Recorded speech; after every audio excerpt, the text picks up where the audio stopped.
Welcome to the Let's Get Vulnerable podcast. It's your host, Dr. Morgan.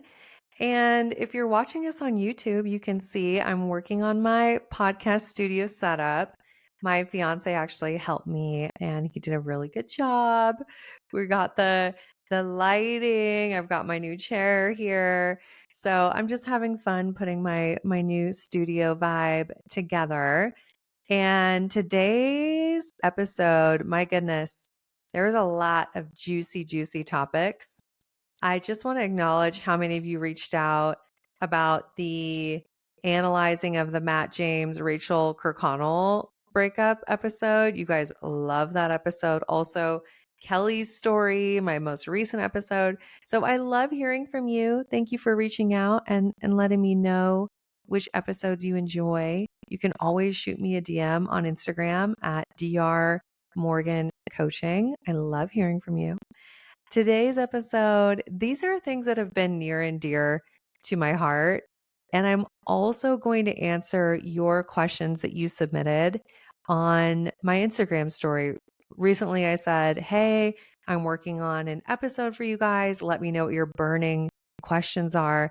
And there was some really good questions that got submitted. Everything from feeling the pressure of the biological clock that we have as women.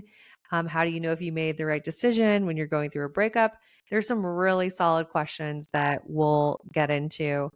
But first off, I wanted to talk about something that's been really relevant in my life recently. And it's this. Sometimes you will be the villain in someone else's story. Sometimes you will be going through things in a way where you are showing up the best that you can. You are communicating, you're setting boundaries, you are showing up in an assertive, direct, securely attached way. And the other person simply doesn't have capacity to meet you there. And one of the mistakes that I think we make is when we're going through conflict with someone or working on even walking away from a relationship, sometimes we make this mistake of trying to over explain ourselves or trying to make sure that the other person is okay and that they still like us. And let me tell you, I've wasted so much time in my life trying to people please, trying to keep the peace. And I'm just in this place where I've learned sometimes I might be the villain in somebody else's story, and that is okay. We have to protect our peace. We have to protect our peace. I'm not someone that is here for cancel culture. I think we should always, if we can, work to have conversations with people, try to do our best to communicate what we're feeling, what our needs are, if we're ending a relationship, why we're ending a relationship. I do think that it's really powerful growth for us to show up and communicate those things. And at the same time, when the other person doesn't have capacity to have those conversations in a healthy way, sometimes you just have to walk away. You have to go, it is not worth my energy to go through these long, drawn out conversations about where we're at or why it's not working or what we could do differently. There are times when it's simply not worth the energy investment to try to redefine the relationship, to repair. And I've had one of those times recently, and I can't tell you how grateful I was that I was just able to say, clearly, this is not working. This is not what we want. And let's both walk away. Now, I am not going to go into too many details, but I will say that I definitely had to work on my people-pleasing tendencies. I had to work on my desire to try to make the other person okay, to try to make sure that they still liked me. There was part of me that wanted to just bend over backwards and try to meet some of the demands that were being shared. But in the end, I cannot tell you the relief that I had in choosing myself, in choosing my peace, and just ending the connection. I think the older I get, the more I realize there will be people where we vibe so hard. We are meant to work together, we're meant to be friends, or we're meant to do life together in some way. And then there's just going to be people where it just doesn't work for whatever reason. And that's okay. It's okay to acknowledge when a relationship just doesn't work and when it is so much more draining than life giving. When you are showing up, you're putting effort in, but you're not getting anything back. Or you're showing up, you're giving, but your boundaries are being tested. You're not feeling like it's reciprocal, right? When we are investing in relationships that are not adding value to our life, that are draining our energy, the kindest thing that we can do is walk away. And we can do it with grace. We can do it in a way that is open, honest, direct, and kind. But let me tell you, you do not have to over explain yourself. You don't even have to say exactly why. All you have to do is let the person know it's no longer working. Don't make the mistake that I have made in the past where I've just over explained or I bent over backwards or I felt like, oh my gosh, but I want them to still like me. And how can I get them to still like me? No, if something's not working, if your energy that's getting invested is feeling like it's wasted and you're just draining your energy on a relationship that's not going anywhere, those of you that have followed me for a long time, you know my saying about this.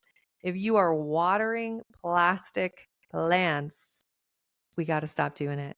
We got to stop giving our energy to relationships that cannot grow, that are not in alignment with what we really want. So stop watering the plastic plant relationships in your life and don't feel like you need to give this long, drawn out explanation as to why. And don't feel like the other person has to get it, because a lot of times they're not going to have capacity to get it. And sometimes they might even be in their own kind of victim mentality or projecting onto you about what it means for you to end the relationship. And ultimately, you just have to get to this place where you go, it's okay. I'm willing to be the villain in this person's story, and I need to protect my mental health. Okay. So if you have gone through this, I'm sending you so much love. I'm kind of on the other side of it. It's fresh. It's a little bit of a open wound, but I'm really, really proud of myself. And I'm proud of you. I'm proud of you if you have had to walk away recently. Okay. The other thing I want to talk to you about, this has been so on my heart recently. I have to talk to you about this, is that when you are in the middle of your healing era, when you are in that messy middle phase where you've had a taste of knowing what it's like to show up differently, of maybe you've been feeling like, wow, okay, I've experienced some secure attachment. I'm learning how to regulate my emotions. I'm setting more boundaries. I'm communicating differently. I'm starting to have some different experiences, but you still have your old ways of being. You still can go into fight or flight mode. You still find yourself sometimes doubting yourself, not having high self-worth. Maybe you're going down those worst case scenario thought spirals. Maybe you are still not prioritizing your needs, you're not taking up space, etc. You're in this place where, okay, you can easily go backwards, but you also know what it's like to be moving forwards. This is your messy middle time in your healing journey. And it can be really challenging because what's happening is this: your brain is working so hard to rewire new neural pathways, to rewire new ways of responding to triggers.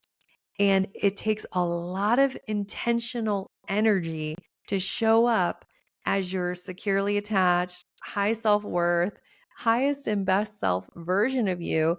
It's still taking a lot of energy to show up that way. So, what happens is we can be really easily kind of pulled backwards into our old ways of being. So, if you're in this messy middle, I want to give you so much love and compassion. I know what it's like to be there. And I also want to give you permission to go into your cocoon.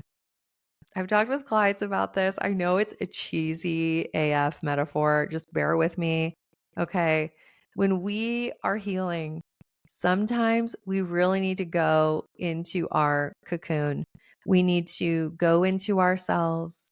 We need to do healthy isolating where we're still connecting, we're still intentional about who we're spending time with, but we're also spending a lot of time with ourselves. When I was in the depths of doing this healing work that now I help so many people do, when I was doing it myself, guaranteed I spent a ton of time alone, time with my journal, time with God, time with deep diving into my past relational trauma and looking at the patterns and being very honest and very real with myself. And I was very lucky to have coaching support and people that helped me through my journey. But this was not my social butterfly era. This was not my, oh, I'm going on all these international trips with my friends or looking super great on social media. Like this was like I went dark.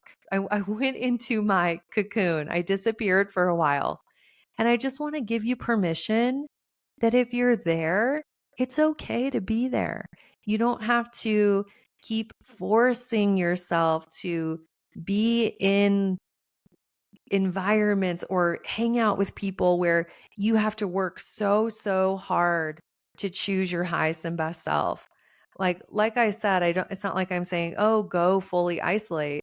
No, that's not healthy either, but you can intentionally choose the environments you are in, the people you're spending time with, and then as you get more firmly rooted in your securely attached identity and this new version of you that you're becoming, as that becomes second nature and your brain is more rewired to where that part of you is so crystal clear and it's becoming who you are, then you're becoming the butterfly. You're coming out of the cocoon.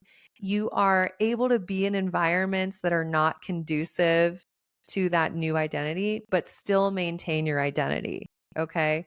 So the messy middle's tough. You might feel like you're losing friendships. You might feel like you're isolating a bit. You might feel like you are not really sure who you are. And that's totally normal.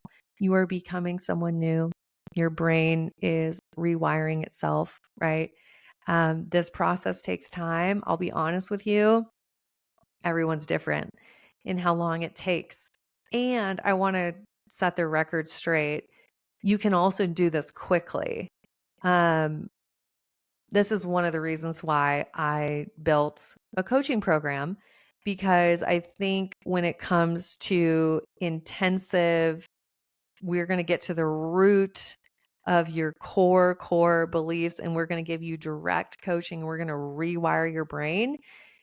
I find that therapy can take a lot longer because the way that that we're taught to do therapy, right?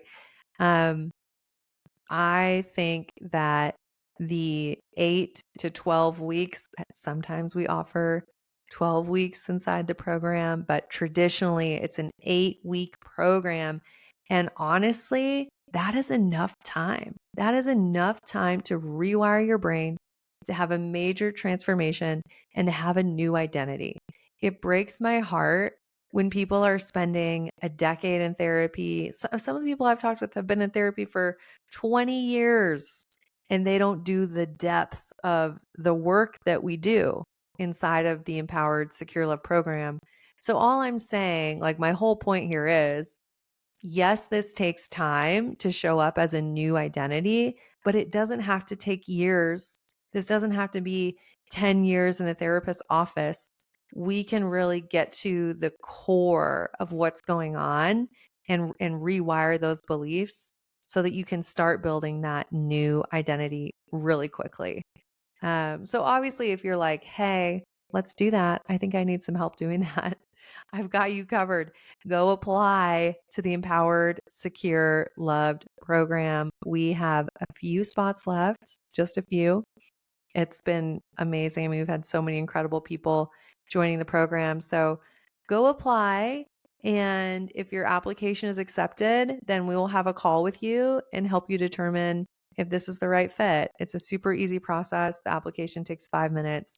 The link's in the show notes. What I want you to know is you taking the time to heal, going through that messy middle era, going through your cocoon era. You deserve it.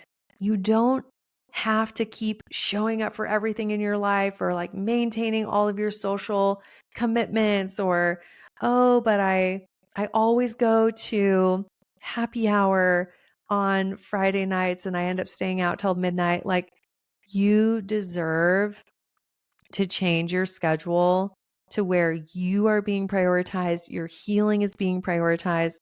Slow down now, do the healing work now so that in the long run, you are a different person. Like, take the messy middle time, take the cocoon time, go dark if you need to. You so deserve it. Okay. All right. Moving on.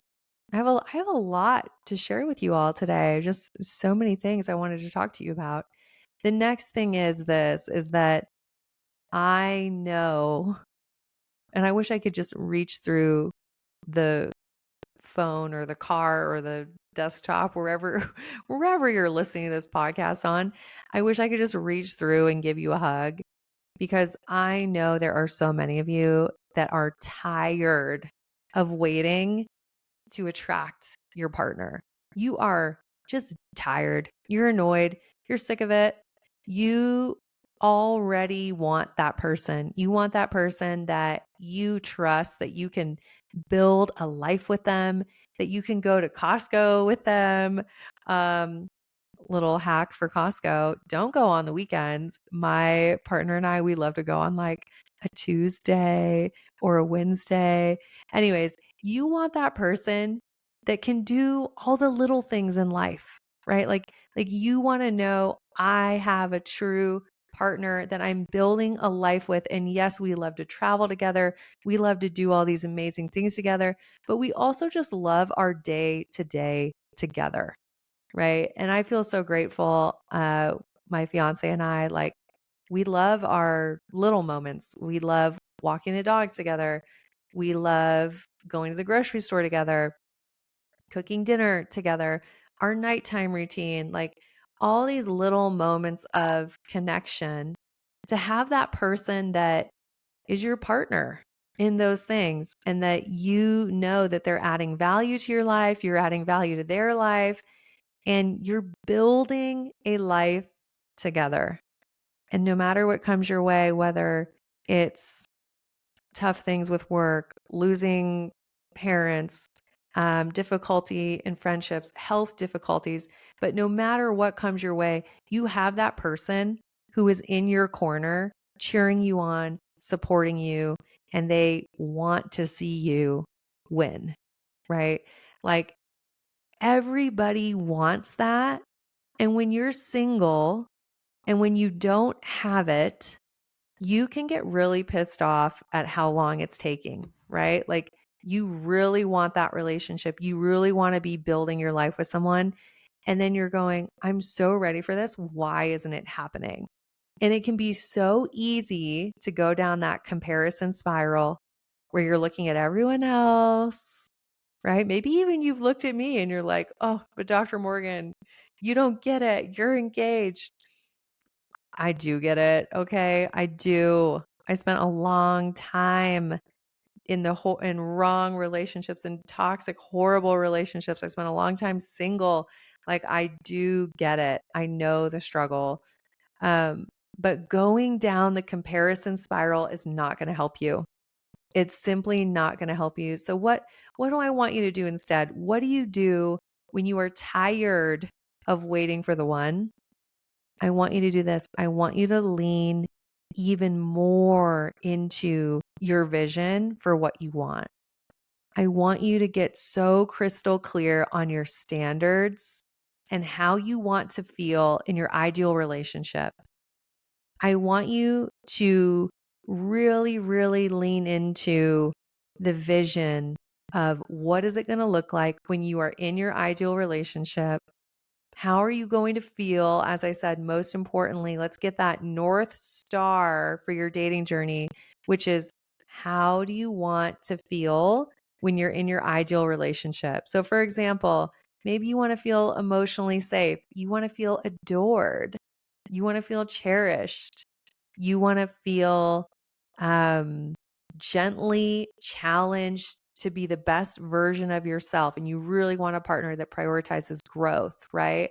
Like, I want you to get so crystal clear on the vision that you have for this relationship. And I want you to lean even more into it because when we're getting to this place, we're like, oh, I want it to happen already. Oh, I'm so frustrated. What does that do? That really impacts how we're showing up. It really impacts our behaviors. We start pulling away from our dating efforts, right? We start not going on the dates or not using the apps or judging people before we go on a date with them.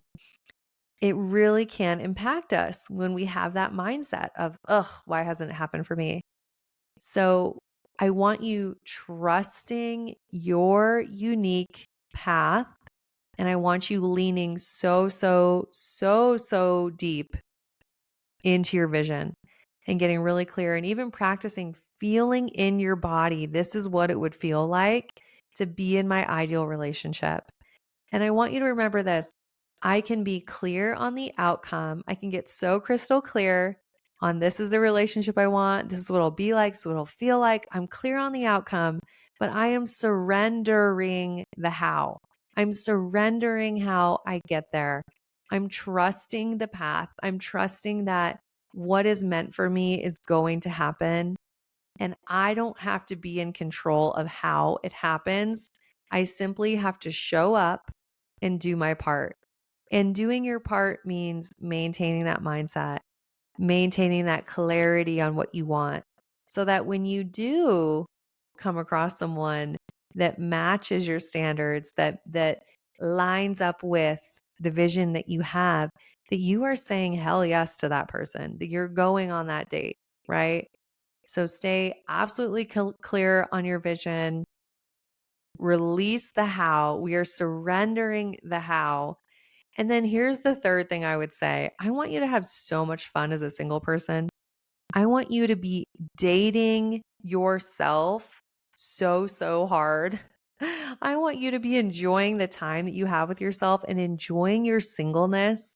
It's such a beautiful time. When I look back on the time when I was single, just I would give so much money just to be able to have appreciated that season and to not spend so much of it worrying about when my relationship was going to come or would I always be single, right?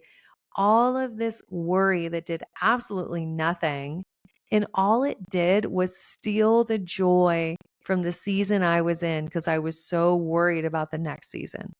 So I want you to remember you need to date yourself. You need to show up and do things that you enjoy. Build a life that you are so crazy excited about. Lean into those friendships, lean into your hobbies, lean into the trip you've always wanted to take. Like, really enjoy your singleness, okay? And remind yourself that this is a season. It's not going to be around forever, okay? And you're also going to get so clear on how you deserve to be treated by dating yourself, right? It's like date yourself the way you would want someone to date you. And I'm guessing you would want some effort put in. You would want someone to know what you like to do. You would want someone who's kind and compassionate and they're a good listener and they know, like, hey, what do you really need right now? Like, what would be fun for us to do? So have that same energy and that same attitude when you're showing up for yourself, okay?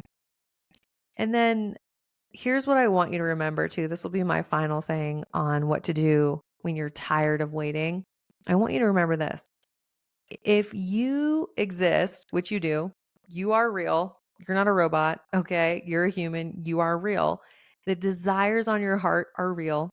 You have a unique desire placed on your heart for the kind of person that you want to be with and the kind of relationship that you want. I have a unique desire on my heart for the kind of relationship I want and the kind of person I want to be with. And when you can get so crystal clear and get really tuned into that, you know that it's a unique desire. It is. It really is. So many of us are so disconnected from ourselves that we don't even know, right? Like we don't know what our standards are, what we really want, how we really want to feel. So that's why I'm saying you need to do that. Okay. Get crystal clear, get tuned into those desires placed on your heart. And then I need you to know this because you exist and because that unique desire exists within you, it also exists within others. That's right, plural. I don't believe in just one soulmate. I believe in that there are so many people that would be so thrilled to make a relationship work with us, that want to show up, that have the capacity, that want to build the kind of relationship that we want to build. And we just have to open our heart up to those people, right? We have to open our heart up, have the clarity, and know that since you exist, they also exist.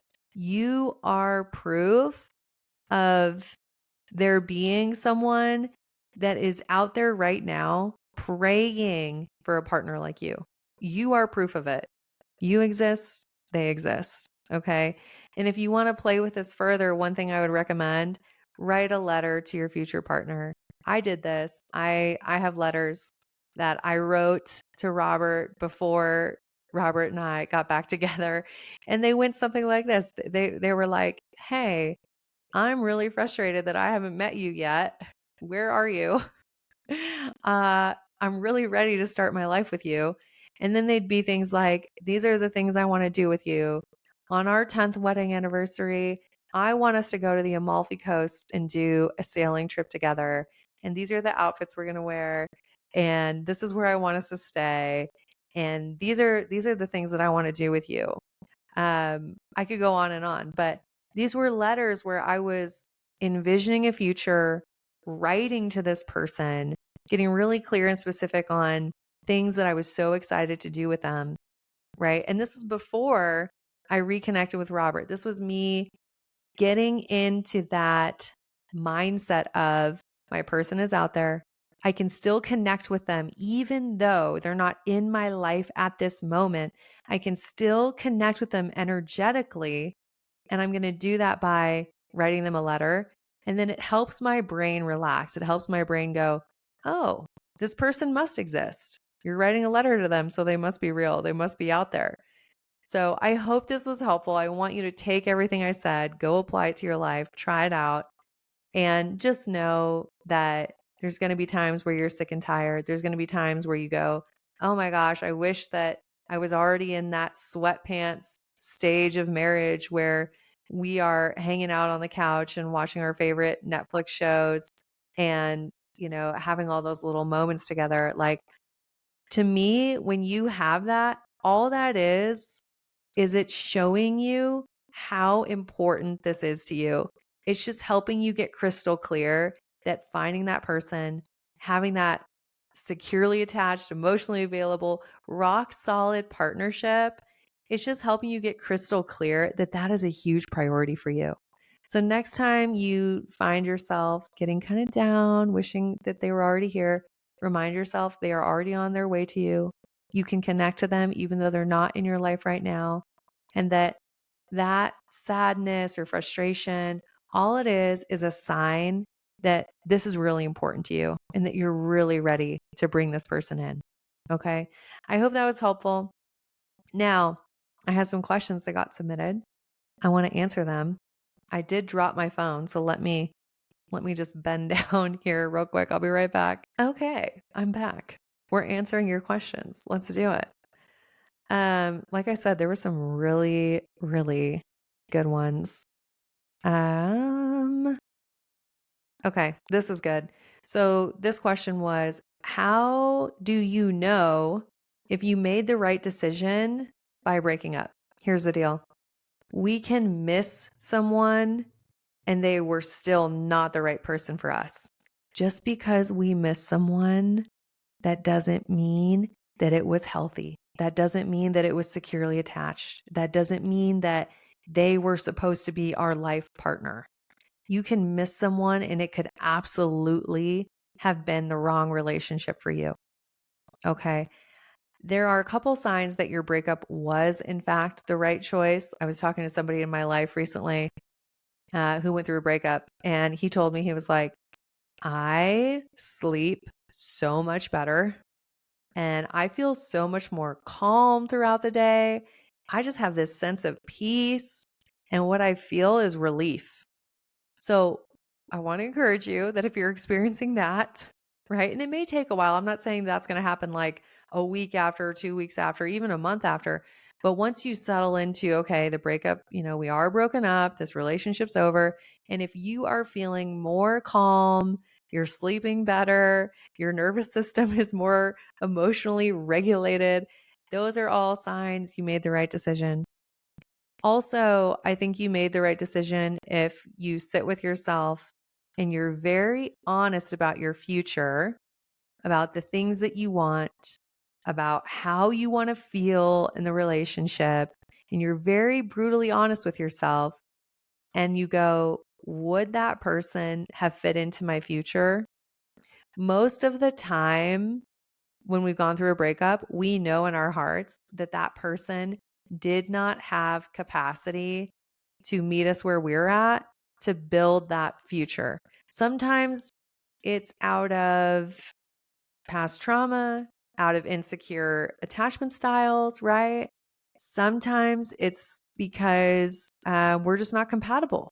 Like, this person wants to be a digital nomad and travel the world forever, whereas I dream of having a home in the country and living off grid. I'm just saying, like, sometimes compatibility is the reason, like lifestyle compatibility, but you have to be very honest about, was this ever going to work? Was there compatibility? Right? And if the answer is no, then that was not a relationship for you to keep investing in. Okay. What are more signs that you made the right decision? If you look back and you go, the relationship was actually causing me more emotional distress or draining my energy more than it was adding value to my life. Remember, the relationships that we want to be in, they're adding value to our lives. They feel good. They help us become more securely attached. Oh my gosh, I should do a whole episode on that. The right relationship for you will help you become even more securely attached. And if we look back and we go, whoa, I was spiraling every other week. Like, if overall of the lifetime of the relationship, you go, gosh, I think my mental health was declining, or I was becoming more anxiously attached, or oh my gosh, I was doing some really unhealthy protest behaviors, right? If we can look at it and go, this was not bringing out the best version of me, then that was not the relationship for you. Okay. The right relationship is going to help you grow. You are going to feel like you're becoming a better person when you're in the relationship. So, most of the time, when we're looking back on something and we're questioning, oh, was it right to break up with a person?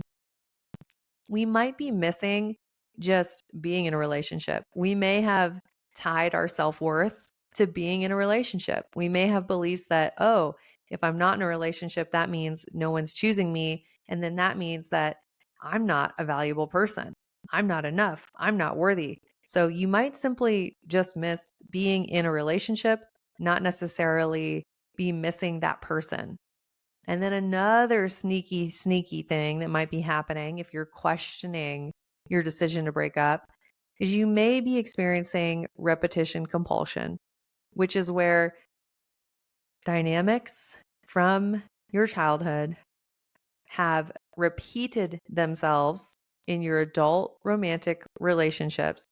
I call this your unfinished business, right? So relational trauma, woundings from your childhood maybe were repeating themselves in your adult romantic relationships, aka you had a parent that was emotionally unavailable, maybe even neglectful, that didn't know how to validate you, didn't know how to show up, didn't have the capacity to be a good parent. And what do you do in your adult life? Well, you seek out emotionally unavailable partners. And deep down, there's this unconscious wish that this time you would get a different result, that you would get them to love you, that they would fully choose you, and that somehow that's going to make up for everything you experienced in your childhood, right?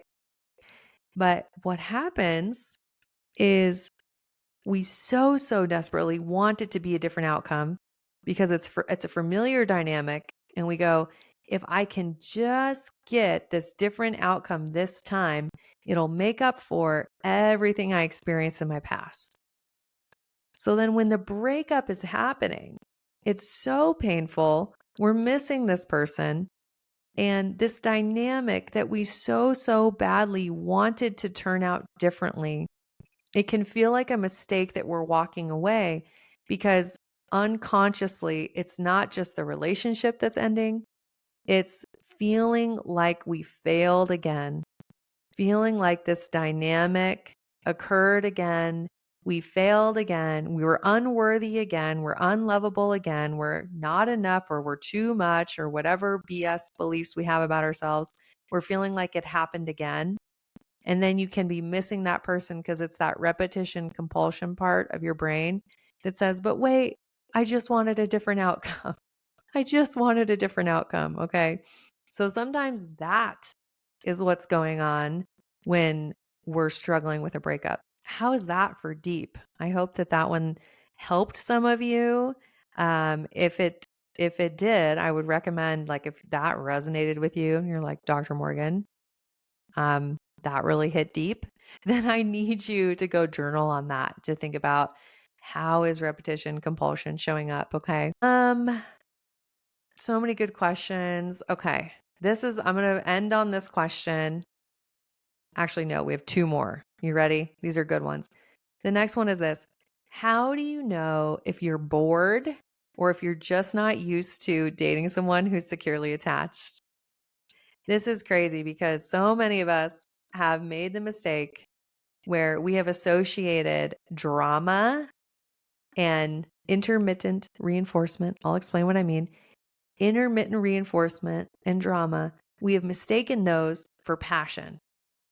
Intermittent reinforcement is the most addictive type of connection in a relationship. It's unpredictable. It can be, oh my gosh, all of a sudden, a lot at once. This is the high highs and the low lows, right? It's the same type of reinforcement you get when you're gambling. You're putting in. Oh my gosh, you hit the jackpot. A lot of us have experienced that unpredictable, intermittent reinforcement in unhealthy relationships. And it's the most addictive type because it releases these big amounts of dopamine, right? So that when we're in a securely attached, stable relationship that's slowly building, gradually it's getting better with time, right? They do what they say they're going to do. It's stable. There's not that high. There's not the low. It's just stable. That our brain goes, oh my God, am I bored? Is this person boring? Like, is this not the person for me? And this is where I always tell people, you have to start rewiring your brain so that you're changing what you're attracted to. And we get to this place where we go, secure attachment is sexy. Secure is sexy, right? That when I'm securely attached, when I have that emotionally safe connection that is predictable, reliable, they do what they say they're going to do. It's emotionally safe. It's loving. It's kind. It's all these things. It allows me to show up as my full self. And it also allows me to have this really safe foundation. And then I can go out in my life and do all the things I want to do, and the drama's not coming from my relationships. If I'm craving more excitement or I want like more going on in my life, maybe I need to go take an international trip, or maybe I need to take up a new hobby, or go watch What's the latest? The new Love is Blind is coming out. Good Lord. The Ultimatum. Hello. If you want drama, go watch The Ultimatum. But you no longer need to get the drama in your relationship. Your relationship needs to be a place for secure attachment. So this is obviously what I do is I help people become securely attached, rewire their brains for healthy love, because until you've rewired your brain, you will always seek out that intermittent reinforcement, unpredictable, chaotic love. So it starts with you rewiring your brain so that you are attracted to secure. Ask me how I know. Took me a long time to get to the place where I was attracted to secure attachment. If my fiance and I had met or rekindled, even a year before, I totally would have pushed him away. I totally would have sabotaged it because at that time, I was not attracted to stable, predictable, emotionally available, emotionally safe love. I just wasn't attracted to it. So, this is why it's so key to rewire your brain to be attracted to healthy love. Okay. All right. Final question. And then we are wrapping up this episode. This is a juicy one, you guys. I feel like you're going to love this episode. But this is the final question. What to do when you're dating in your 30s and you want children and that biological clock is ticking. There's all this dating anxiety and you want to let people know that you want to have kids, but you don't want to go on the first date and be like, "Hey buddy, clock is ticking. Just so you know, I really want a family." Right? Like we don't want to show up without energy. So how do you balance all this? Okay, first off, so much love and compassion for you. I'm going to get a little bit vulnerable. I'll share this. I think I've shared this before, so maybe this isn't as vulnerable as I think, but I cannot wait to be a mom. It's like probably the thing, like I'm excited about getting married. I think marriage is wonderful. So excited. Like my partner and I, it's so solid. It's so good. It's so juicy. I'm excited for like the wedding and all of my friends and family being there. And it's going to be magical. Okay. I'm so excited. But when I think about having a child with my future husband, oh my God, I feel like I'm going to cry just even saying that.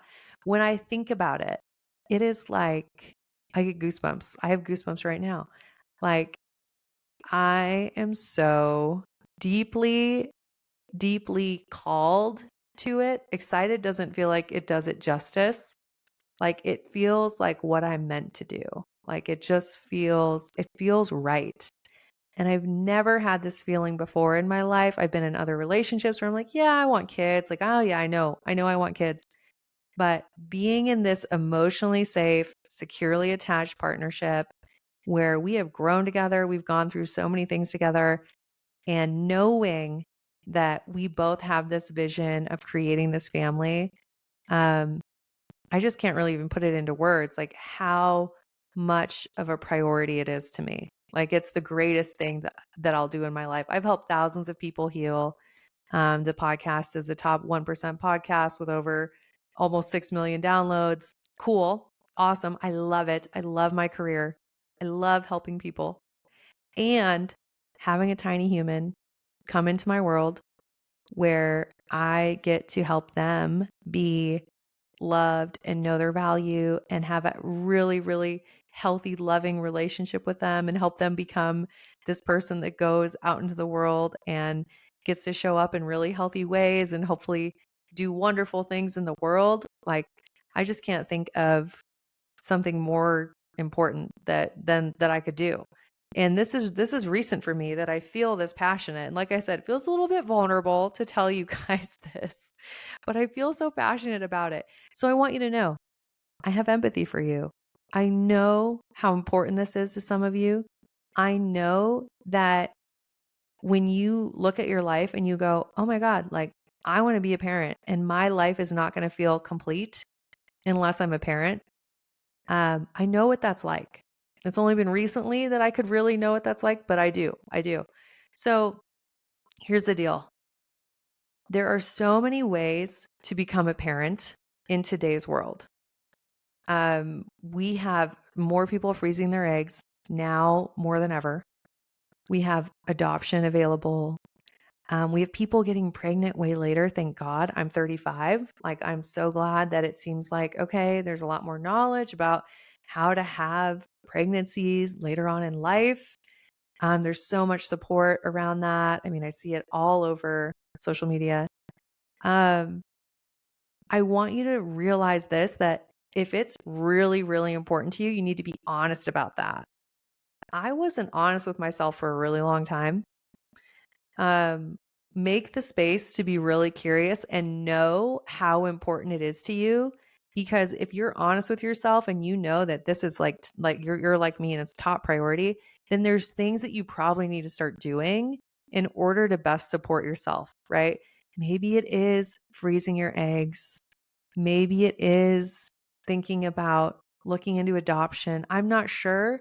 All I know is you owe it to yourself to be honest about whether or not you want to have kids. And if you don't know, that's also an answer. Not knowing is also an answer. You might be like me, where you're not crystal clear on it until you're in the right relationship. That's kind of what really helped me get clear. So now, how do we approach dating when we have this biological clock ticking? We approach it in an open, honest way where we are open and honest about what we want and the kind of relationship that we want to build. Here's the thing, that is vulnerable information. I'm not going to go on my first date and tell the person, oh, I'm so excited to build a family. Kids are so important to me. Like, that's all I want in my life is just to have a bunch of kids. And this is why, and da da da da da. I'm not going to say that on the first date. People need to earn your vulnerability, but you do owe it to yourself to be vulnerable about it. So if I know that I want kids, I had that conversation with myself, and I'm dating, by date 2, 3, 4, it's probably going to naturally come up. So what are you looking for? Why are you doing this dating thing? It's not always the easiest thing. So why are you showing up? Like, why are we here? And then you owe it to yourself to be really honest about what you want. And you can say, I am so excited to build a life with the right person. I'm in a place in my life where I don't need someone. I want someone. I want to intentionally build a relationship where you're my best friend and we have a really healthy, loving bond where we support one another. We cheer each other on. We help each other grow. And I also know that I really want to build a family with the right person. So let that be, say that. Don't over explain yourself. Don't say, well, I think I want kids, but I'm not sure, da, da, da, da, blah, blah, blah. But I'd only want kids if da, da, da. Like, no, just if you know you want kids, just say you want to build a family. Let that process and see what they say. And they may say something that's like, awesome. I know that, what I'm looking for, I want partnership and I'm really open to building a family. And if they use that kind of language, okay, there might be more questioning down the road, or they might be like, yeah, I'm so excited. I can't wait to have kids. Or they might say, you know what? I'm not looking to build a family. And then at the end of the day, it's all about compatibility. If you know in your heart that's what you want, then you probably want to be with someone that also wants what you want, right? Like, that just makes it so much easier. So then you owe it to yourself to have more conversations, get really, really crystal clear. But if you want kids and they don't, then you're ending the relationship. Okay. And then at the same time, I really have seen an increase in this where people are having kids without necessarily being in a relationship. And I really believe this. Like, if you are going, wow, I have the data, I've gone to my doctor, maybe you have frozen your eggs, or you've taken whatever steps you needed to take to know about your health and know where you are. And if a partner is not there, by all means, have a kid. And if you're worried, like, oh, what's going to happen then later on if, I do meet someone, like, what are they going to think if I have a kid? The right person is going to be so excited that you have a kid. Like the right person is going to be like, wow, that's such a bonus. That's amazing. I love that she's a mom. I love that she wanted kids so badly that she was brave enough to do it with her friends and family and without a partner, right? Like don't limit yourself to saying, "Oh, it has to happen within a relationship." Is it easier? Sure. Is it the only way? No. It's not. If you really want to have kids, make it a priority. Okay? So I hope that was helpful. That could be its own podcast episode, but I wanted to at least dip my toe in there and answer that a little bit because I know how challenging that can be. This was supposed to be like a 20-minute episode and it's over 50 minutes. So I hope you got a lot out of it. I am cheering you on in your healing journey. I just want you to know, like, I've been having some flashbacks and I don't know why necessarily. It's probably because like there's just been a lot of good things happening in my life. So it's sort of, I'm on this whole gratitude. Like I feel like I'm just constantly on this gratitude high. And I remember what it was like in the past. I have not forgotten. I will never forget what it was like to have a disorganized attachment style, to have constant up and down drama in my relationships, to be feeling emotionally dysregulated, to have low self worth and constantly comparing and devaluing myself and not standing up for myself. Like, I will never forget what that was like. But I just want you to know that if that's your reality, you can always heal. It's never too late. It's never too late. You just have to make the decision. Make the decision very intentionally, decide to heal. Okay. And in case you didn't know, I'm going to say this again. I'm hosting a live event. I only do this once or twice a year. And this live event is going to be so good. It's 3 days of coaching with me live. And it's the Move to Secure Attachment Challenge. I've done this a few times now. It gets better every time I do it.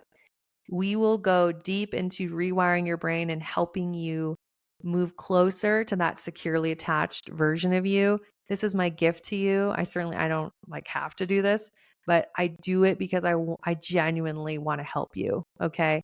So it's 3 days. It's happening February 19th, 20th, 21st. And you can sign up, link in the show notes, super easy. Just put your name and email. You'll be all signed up. We do have a cap on how many people can come because there's only a certain number of spots on the Zoom. Okay.